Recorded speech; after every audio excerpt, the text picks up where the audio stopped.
तो साथियों मैं इंटर कॉलेज दुर्गापुर के यूट्यूब चैनल पर एक बार आपका फिर से स्वागत करता हूँ। देखिए हम लोग पढ़ रहे थे प्रकाश का अपवर्तन। अब उस अपवर्तन के अंतर्गत आज का हमारा टॉपिक होगा प्रिज्म द्वारा प्रकाश का अपवर्तन। देखिए प्रिज्म होता क्या है, सबसे पहली चीज तो प्रिज्म क्या होता है।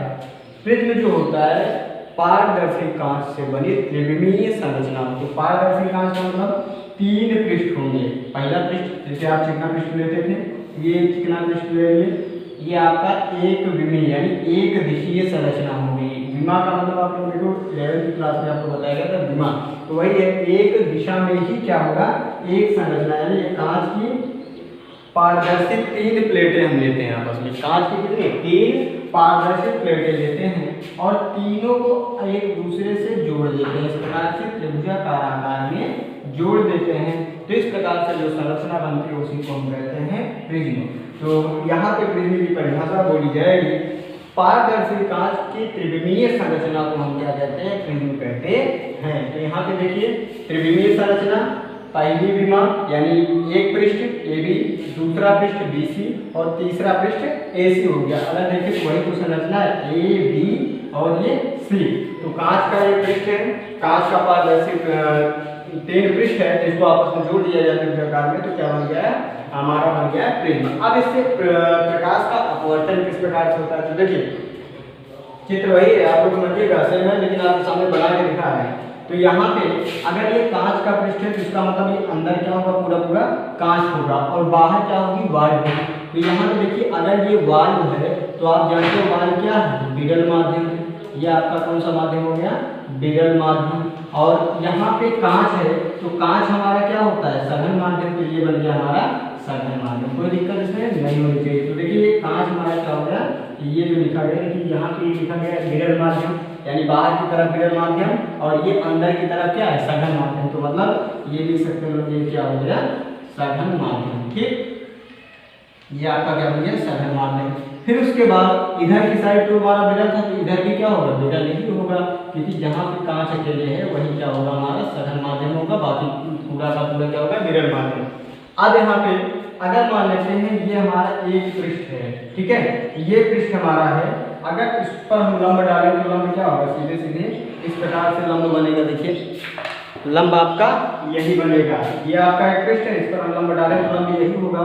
लेकिन अगर इस पृष्ठ को हम इस प्रकार से घुमा देते हैं तो जो हमारा लंब है वो घूम के इस तरह से बन जाएगा। तो देखिए यही पृष्ठ था, ये सीधा था, इस पर लंब डाले थे, इसको घुमा दिए तो लंब देखिए ये लंब पड़ गया है। तो यहाँ पे ये हमारा क्या बन जाएगा, अभिलंब। यहाँ से क्या डाल दिए, अभिलंब डाल दिए। अब किसी चिकने पृष्ठ पर हम क्या करते हैं, प्रकाश की किरण आपतित करते हैं। ये मान लीजिए चिकना पृष्ठ था, इस पर अभिलंब डाले तो इस प्रकार से अभिलंब से ही तो आपतित किरण आती है। तो यहाँ से मान लेते हैं ये आपतित किरण आ रही, ठीक है, कोई दिक्कत कोई समस्या नहीं है। तो ये देखिए ये आपका अभिलंब है, प्रथम अपवर्तक पृष्ठ AB पर अभिलंब है, उस पर ये किरण हम क्या करते हैं, आपतित करते हैं। फिर उसके बाद देखिए ये जब ये वायु है यानी जो आपतित किरण है कहाँ से, विरल माध्यम से किसमें प्रवेश करेगी, सघन माध्यम में। तो हम जानते हैं जब प्रकाश की किरण विरल माध्यम से सघन माध्यम में प्रवेश करती है तो वह अभिलंब की ओर झुकती है। देखिए इसका वास्तविक मार्ग जो होगा वो ये होना चाहिए था कि अगर ये सीधे निकल जाती तो इस प्रकार से निकल जाती, लेकिन ये अभिलंब की ओर झुकेगी। तो अभिलंब हमारा ये है, अब इधर जाने का मतलब अभिलंब से दूर हट रही है, तो ये क्या करती है, इस प्रकार अभिलंब की तरफ झुक जाती है। तो ये यानी पहले पृष्ठ के लिए आपतित किरण और ये क्या होगी, अपवर्तित किरण होगी। फिर से अब यहाँ पे दूसरे पृष्ठ पर हम अभिलंब डाल देते हैं। ये दूसरा पृष्ठ था AC, इस पर क्या किया, अभिलंब डाल दिए। अगर इस पर अभिलंब पड़ गया तो यहाँ पे देखिए ये क्या है, आपतित किरण है। अब ये कहाँ से, ये अंदर का माध्यम सघन था, कहाँ सघन है, सघन से किस माध्यम में जाएगी, विरल माध्यम में जाएगी। और जब प्रकाश की किरण सघन माध्यम से विरल माध्यम में जाती है तो अभिलंब से दूर हटती है। तो यहाँ पे इसका वास्तविक मार्ग जो होगा ये जाती तो सीधे इस प्रकार से निकल जाती है। लेकिन ऊपर की तरफ जाने का मतलब अभिलंब है, तो अभिलंब की तरफ झुकेगी नहीं, तो अभिलंब से दूर जाने का मतलब इस प्रकार से इधर भाग जाएगी। तो ये आपकी दूसरे पृष्ठ के लिए क्या होगी, अपवर्तित किरण। तो यहाँ पे हमने देखा कि पहले पृष्ठ से यानी जो हमारा कांच था उसके एक तरफ से प्रकाश गई तो दूसरी तरफ से ये निकलती गई, यानी आपतित किरण और अपवर्तित किरण ये है। तो यहाँ से देखिए ये इसका वास्तविक मार्ग ये था, लेकिन जा कहाँ से रही, ये इतना विचलित हो रही है। ठीक है, तो यही है प्रिज्म द्वारा प्रकाश का अपवर्तन। तो इसको अगर हम देखें तो ये देखिए, अगर ये आगे बढ़ा दें इस प्रकार से, यानी दूसरी जो अपवर्तित किरण है, प्राथमिक जो आपतित किरण है, इसको एक दूसरे के साथ मिला दें या आगे की तरफ बढ़ाते हैं तो बीच में देखो एक कोण बन रहा है। इस कोण को कहते हैं न्यूनतम विचलन कोण। ये देखिए न्यूनतम विचलन कोण, इसको डेल एम इस प्रकार से प्रदर्शित किया जाता है। ये क्या है? न्यूनतम विचलन कोण है। न्यूनतम विचलन कोण यानी जो हमारी प्रकाश की किरण है वो जब पहले पृष्ठ पर आपतित होती है, उसके बाद जब दूसरे पृष्ठ से निकलती है यानी अपवर्तित होती है, तो इस बीच में वो कितना अपवर्तित हुई, कितना विचलित हुई है, वही कोण हमारा क्या होता है? न्यूनतम विचलन कोण होता है। तो यहाँ पे ये वाला कोण आप देख रहे हो कि प्रथम आपतित किरण और द्वितीय अपवर्तित किरण के बीच में जो कोण बनता है उसी को हम कहते हैं न्यूनतम विचलन कोण। देखिए सेम संरचना वही है आपकी, बल्कि आपको दिखाया गया किस प्रकार से प्रकाश की किरण प्रिज्म द्वारा अपवर्तित होती है। तो यहाँ पे देखिए, अगर इसको लिखना चाहें तो हम नामकरण कर देते हैं। आप देखिए लिखेंगे कैसे? ए बी सी है, इसको मान लेते हैं डी हो गया, ये बिंदु ई हो गया, ये बिंदु आपका एफ हो गया, ये आपका जी हो गया, ये आपका एच हो गया। ठीक है, अब यहाँ पे देखें तो हम सबसे पहले लिखेंगे सर्वप्रथम प्रिज्म के प्रथम अपवर्तक पृष्ठ AB से एक प्रकाश की किरण DE आपतित करते हैं। देखिए पहला पृष्ठ कौन सा है? AB से पहली आपतित किरण क्या है? DE क्या होती है? आपतित की जाती है। एक प्रकाश की किरण DE पहले अपवर्तक पृष्ठ AB पर आपतित की जाती है। अब हम देखते हैं कि प्रकाश की किरण विरल माध्यम से सघन माध्यम, क्योंकि अब कहाँ जाएगी? तो वायु से किसमें जाएगी? कांच में। तो विरल माध्यम से सघन माध्यम में प्रवेश करती है और अपवर्तन के नियमानुसार जब प्रकाश की किरण विरल माध्यम से सघन माध्यम में प्रवेश करती है तो वो क्या करती है? अभिलंब से विरल से सघन में जाएगी तो अभिलंब की ओर झुक जाती है। तो यहाँ पे अभिलंब की ओर झुकने का मतलब ये क्या हो गई? ये आपका EF देखें, अभिलंब आपका ये इसी तरफ झुक गई है। तो यहाँ पे यही हम लिखेंगे कि सर्वप्रथम AB प्रथम अपवर्तक पृष्ठ पर एक प्रकाश की किरण DE आपतित करते हैं जो कि विरल माध्यम से सघन माध्यम में प्रवेश करती है। हम नियमानुसार जानते हैं कि जब प्रकाश की किरण विरल माध्यम से सघन माध्यम में प्रवेश करती है तो वह अभिलंब की ओर झुक जाती है। इसलिए यह प्रकाश की पहली अपवर्तित किरण DF अभिलंब की ओर झुकती हुई सघन माध्यम में प्रवेश करती है। ये तो पहले अपवर्तक पृष्ठ की बात हो गई। फिर इसके बाद हम करेंगे द्वितीय अपवर्तक पृष्ठ AC पर प्रथम अपवर्तित किरण EF। ये देखो अभी क्या है? अपवर्तित किरण है, क्योंकि यहाँ से आपतित हुई तो यहाँ से विचलित हुई तो ये अपवर्तित किरण होगी। तो ये प्रथम अपवर्तित किरण EF द्वितीय अपवर्तक पृष्ठ AC के लिए आपतित किरण का कार्य करती है। अगर इसको हम भूल जाएं तो देखिए अब सघन माध्यम से प्रकाश किरण ले जाएगी विरल माध्यम में, तो EF द्वितीय अपवर्तक पृष्ठ AC के लिए आपतित किरण का कार्य करती है जो कि अब सघन माध्यम से विरल माध्यम में प्रवेश करेगी। और हम जानते हैं कि जब प्रकाश की किरण सघन माध्यम से विरल माध्यम में प्रवेश करती है तो वह क्या करती है? अभिलंब से दूर हट जाती है। तो यह प्रकाश की किरण अपने मूल मार्ग से विचलित होकर यक्षी के रूप में विरल माध्यम में प्रवेश करती है। इस प्रकार हम देखते हैं कि प्रथम आपतित किरण और द्वितीय अपवर्तित किरण के बीच में एक कोण डेल M बनता है जिसे न्यूनतम विचलन कोण कहते हैं। यही है प्रिज्म द्वारा प्रकाश का अपवर्तन। देखिए पहले पृष्ठ से निकला गया था और दूसरे पृष्ठ से निकला, कितना अपवर्तित हुआ, ये सारी चीजें आपको बता दी गई हैं। अब देखिए एक चीज और समझ लीजिए आप लोग, यहाँ पे इसका जो द्वितीय अपवर्तित किरण है इसका वास्तविक मार्ग ये है, ये ध्यान दीजिएगा, इसमें ये यही है ना।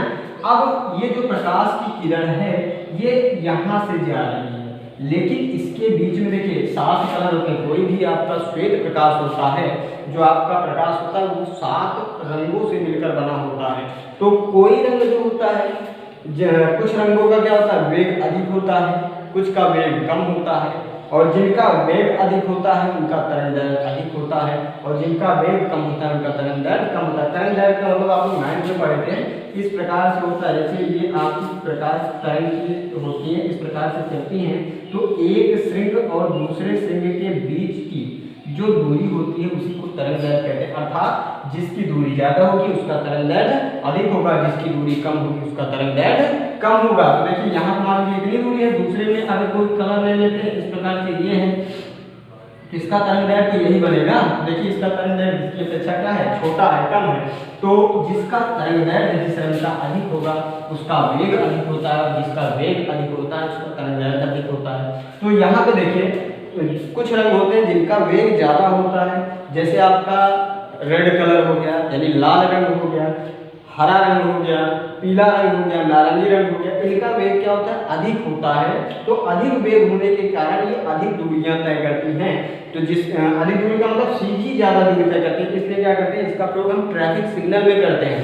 ट्रैफिक सिग्नल में क्या होता है कि जैसे रेड कलर हो गया, तो रेड कलर अधिक वेग से आगे बढ़ता है तो ज्यादा दूर तक दिखाई देता है, और ज्यादा दूर तक दिखाई देगा तो क्या होता है, दूर से ही लोग रेड सिग्नल को देख लेते हैं। लेकिन अगर उसी जगह बैगनी कलर का प्रयोग कर दिया जाए तो बैगनी कलर जो होता है वो क्या करता है कि उसका वेग कम होता है, तो वो कम दूरी तक दिखाई देगा। तो दूर वाला व्यक्ति ट्रैफिक सिग्नल को समझ ही नहीं पाएगा, देख ही नहीं पाएगा, तो उससे खतरा ज्यादा रहता है। इसलिए लाल, पीले और हरे कलर का प्रयोग हम क्या करते हैं, ट्रैफिक सिग्नल में करते हैं, क्योंकि इनका वेग अधिक होता है। वेग अधिक होने के कारण तरंगदैर्घ्य भी अधिक होता है। तो यहाँ पे वही चीज देखिए, और जिनका वेग अधिक होगा वो कम विचलित होती है, और जिनका वेग कम होगा वो अपनी मार्ग से ज्यादा विचलित होती है। अभी देखिए जैसे वही एग्जांपल दिए थे ना, अभी मान लेते हैं एक गेंद लेते हैं हम लोग, यहाँ से अगर ज्यादा वेग से फेंकेंगे तो ये जाके इस प्रकार से इतनी दूर पर गिरेगी, लेकिन दूसरी गेंद को कम वेग से फेंकते हैं तो वो इतनी दूर यानी कम दूरी पर गिर जाती है। तो अगर इनकी दूरी की बात करें, सीधे चलने की बात करें, तो देखिए जिसका वेग अधिक था वो इतनी दूरी तय की है, लेकिन जिसका वेग कम है वो क्या करे, इतनी ही दूरी तय कर पा रही है, यानी दूरी भी तो ज्यादा तय करेगी। यानी ये देखिए इतनी दूर के बाद ये विचलित यानी कम विचलित हो रही है, लेकिन ये ज्यादा विचलित हो रही है। तो जिनका वेग अधिक होता है वो कम विचलित होती है, और जिनका वेग अधिक होता है वो ज्यादा विचलित होते हैं। तो ये 7 रंग जो होते हैं, देखिए यहाँ से पहला रंग आपका 1 2 3 4 5 6 और ये आपका लास्ट में 7 कलर होते हैं। ये 7 कलर क्या होते हैं कि विचलित होते हैं। विचलित होने का मतलब जो आपका श्वेत प्रकाश होगा यहाँ से, यानी जो आपका द्वितीय अपवर्तित किरण का वास्तविक मार्ग होगा, नहीं द्वितीय नहीं, प्रथम द्वितीय आपतित किरण का जो वास्तविक मार्ग होगा उससे और द्वितीय अपवर्तित किरण के बीच में ये क्या होता है, 7 रंगों में विभक्त होते हैं, जो जिसे हम प्रकाश का वर्ण विक्षेपण कहते हैं। यानी वर्ण विक्षेपण की परिभाषा पूछे तो श्वेत प्रकाश का 7 अवयवी रंगों में विभक्त होना ही क्या कहलाता है, वर्ण विक्षेपण कहलाता है। तो यहाँ पे देखिए ये क्या था, द्वितीय आपतित किरण का वास्तविक मार्ग और द्वितीय अपवर्तित किरण के वास्तविक मार्ग के बीच में क्या होते हैं, 7 रंगों का टूटना प्रकाश का वर्ण विक्षेपण कहलाता है। अब ये 7 रंगों में टूटेंगे तो किस रंग में टूटते हैं, इनका भी क्रम होता है। ऐसा नहीं है कि बैगनी अलग लगेगा, लाल अलग चलेगा, तो इनका भी क्रम होता है। जिनका वेग ज्यादा होगा वो कम विचलित हो रहे, देखिए इसका विचलन कोण इतना ही बनेगा, मतलब ये कम विचलित होगी। फिर उसके बाद जो होगा वो इतना, फिर उसका इतना, फिर इतना, यानी सबका देखिए कोण क्या है, विचलन कोण बढ़ता जा रहा है। तो यहाँ पे इसका एक फार्मूला होता है विबग्योर, ठीक है, YOR इस प्रकार से होता है। तो विबग्योर से हम समझते हैं। तो देखिए सबसे कम क्या है, R का होता है रेड, रेड का मतलब क्या होता है, लाल। पहला क्या होता है लाल, और से क्या होता है ऑरेंज, ऑरेंज का मतलब होता है नारंगी, नारंगी का मतलब संतरा कलर जो होता है। Y से क्या होता है येलो, येलो का मतलब क्या होता है पीला। फिर उसके बाद G से ग्रीन, ग्रीन का मतलब क्या होता है हरा। फिर उसके बाद आपका क्या होता है ब्लू, ब्लू का मतलब क्या होता है नीला।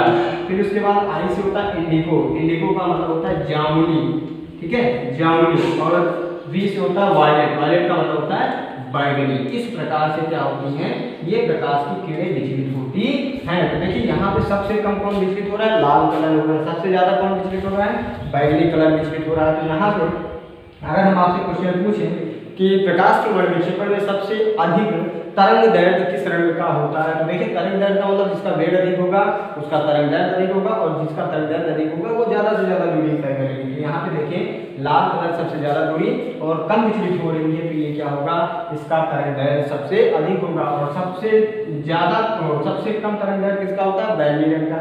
सबसे ज्यादा विचलित कौन होती है, बैगनी होती है। सबसे कम कौन विचलित होता है?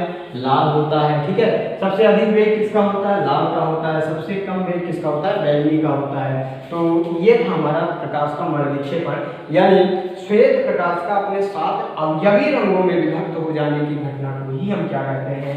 प्रकाश का वर्ण विक्षेपण कहते हैं। और ये किस कलर में टूटता है? 7 रंगों में टूटता है, जिसमें पहला रंग होता है लाल, नारंगी, पीला, हरा, नीला, जामुनी, बैगनी। इसको इसी प्रकार से हम देखते हैं विभव।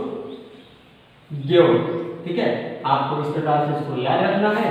ये देखिए क्या है, ये आपका क्या है? बढ़ता क्रम है। बढ़ता क्रम मतलब सबसे कम इसका होगा, फिर इसका होगा, फिर सबसे कम इसका, फिर उससे ज्यादा इसका, फिर उससे ज्यादा इसका, फिर उससे ज्यादा इसका, फिर इससे ज्यादा, इससे ज्यादा, इससे ज्यादा, इस प्रकार से होता है। यानी सबसे ज्यादा किसका होगा? रेड का होगा। तो ये आपका बन गया विविध रंग, violet, indigo, blue, green, yellow, orange और रेड। तो ये था आज का हमारा टॉपिक, प्रिज्म द्वारा प्रकाश का अपवर्तन। देखिए हाँ, एक चीज छूट रहा था यहाँ पे, इसमें देखिए ये जो कोण होता है इसको कोण बोलते हैं प्रिज्म कोण ए। ठीक है, प्रिज्म कोण जो होता है ए, यानी जो कोण बन रहा है वो प्रिज्म कोण होता है। तो प्रिज्म कोण को लिखते हैं ए से, प्रिज्म कोण ए। प्रिज्म कोण क्या होता है? बराबर ए। और न्यूनतम विचलन कोण, न्यूनतम विचलन कोण, विचलन कोण जो होता है वो लिखा जाता है किससे? न्यूनतम विचलन कोण होता है, इसको लिखते हैं डेल एम से। ठीक है, न्यूनतम विचलन कोण डेल एम हो गया। और अपवर्तनांक, अपवर्तनांक किससे लिखते हैं? एम से। ये आपको पहले दिन ही बताया गया था। तो यहाँ पे देखिए इन सबके बीच, इन तीनों के बीच न्यूनतम विचलन कोण, अपवर्तनांक और प्रिज्म कोण के बीच जो संबंध होता है एन इक्वल टू होता है sign A plus del M upon 2 पूरे के बटे साइन ए बाई 2। ये आपका फार्मूला होता है किसके किसके बीच में संबंध? प्रिज्म कोण, न्यूनतम विचलन कोण और अपवर्तनांक के बीच में संबंध, यानी n equal to sine A plus del M upon 2 by sine A by 2। जहाँ पे a क्या होता है? प्रिज्म कोण होता है, डेल एम क्या होता है? न्यूनतम विचलन कोण होता है, और n क्या होता है? अपवर्तनांक होता है, जिसको हम ये जो आपका न्यूनतम विचलन कोण और ये होते हैं प्रिज्म कोण, इसको साइन के साथ लिखते हैं। तो ये आज हमारा टॉपिक था प्रिज्म द्वारा प्रकाश का अपवर्तनांक। तो अपवर्तन तो, और उसके साथ हम लोग पढ़े हैं श्वेत प्रकाश का वर्ण विक्षेपण। सारी चीज़ें हम लोग पढ़ चुके हैं। बाकी जो थोड़ा बहुत टॉपिक बच रहा है उसको हम लोग कल कंप्लीट करेंगे। तो आप लोग चैनल को ज़्यादा से ज़्यादा सब्सक्राइब कीजिए, ज़्यादा से ज़्यादा बच्चों तक पहुँचाइए। Thank you.